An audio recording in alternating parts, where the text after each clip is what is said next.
Hi everyone, I hope you're all well and not having to recover too much from an overdose of hot cross buns as yours truly. Um, but yeah, guess I'll have to do some double time in the proverbial gym. But I thought, let me just hop on and do a quick thought of the day. And as always, leadership is top of mind for me. And for those of you who have been following my LinkedIn profile, I like to use the hashtag Lead with Excellence. And I really truly believe that as a leader, if you are somebody who's been entrusted with a team reporting into you, you always have to be mindful about how you treat others, how you conduct yourself, what is the state of the nation when it comes to your team. And when I say state of the nation, I'm referring to the mindset. And what is the moral code that you set for yourself as a leader? And can one attribute a level of excellence to that? And what does excellence look like for you, to you? And if one has to ask the team that you've been entrusted to lead, can they honestly say, without a shadow of a doubt, they do have a leader that leads with excellence? And if they can't, that unearths some other potential issues, like is there psychological safety in the team or not? And I'm asking all of these questions because I think sometimes as leadership, we really take the time to sit back and do self-reflection. We really take the time to hold up the mirror, and that mirror can take on different forms. It can take on the form of a peer, a colleague who we trust, whose opinion we trust. When we do ask them for insights or input, that it is impartial. It's not a yes person. It's not somebody that likes to blow hot air up my skirt, figuratively, of course. They can hold me accountable. They can say that because they know me, because they know what my moral code is or what my values or belief system is, what I say and what I'm doing really do not align anymore. And if I am a true leader, and if I really want to lead with excellence, and if I take that title seriously, and if I care about the well-being of my team reporting into me, I need to then actually press the pause button and say, okay, what do I need to fix? Do I know what I need to fix? And if I don't, am I humble enough to seek help? And that is my segue into coaching.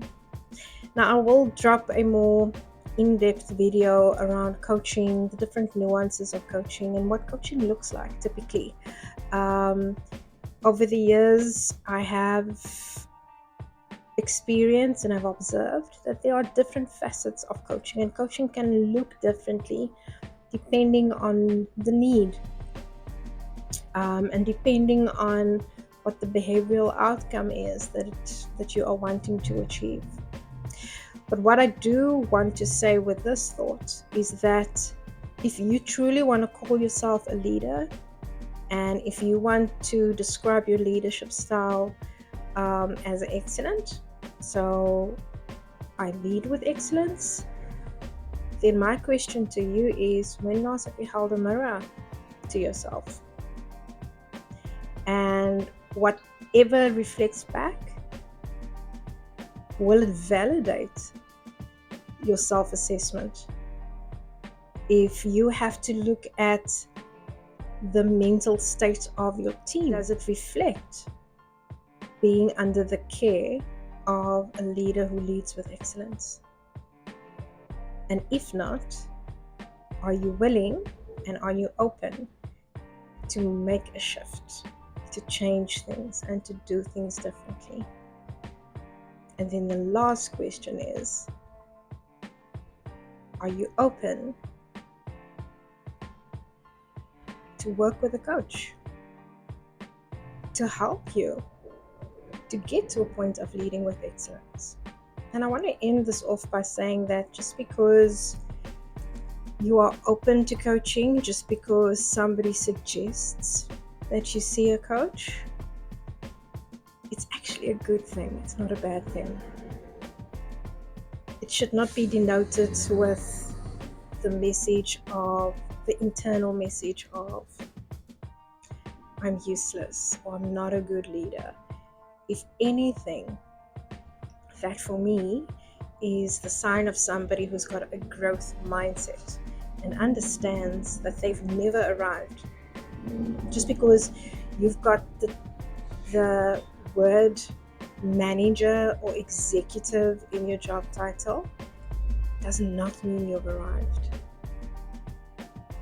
But I do believe that a true leader and somebody who leads with excellence understands that they always have to strive to be better than the day before. They always have to strive to be better than the former version of themselves. Because if they take that leadership title seriously, and if they take the responsibility of a team reporting into them seriously, then that's an action that they will always want to pursue, improving day by day, aiming for excellence day by day. And it's the journey, and it's always about seeking that growth. The thought is, if you're somebody who wants to lead with excellence, and if you are somebody who proclaims to be leading with excellence, that's all good and well. But are you measuring the validity of that statement against the right criteria, against the right data points?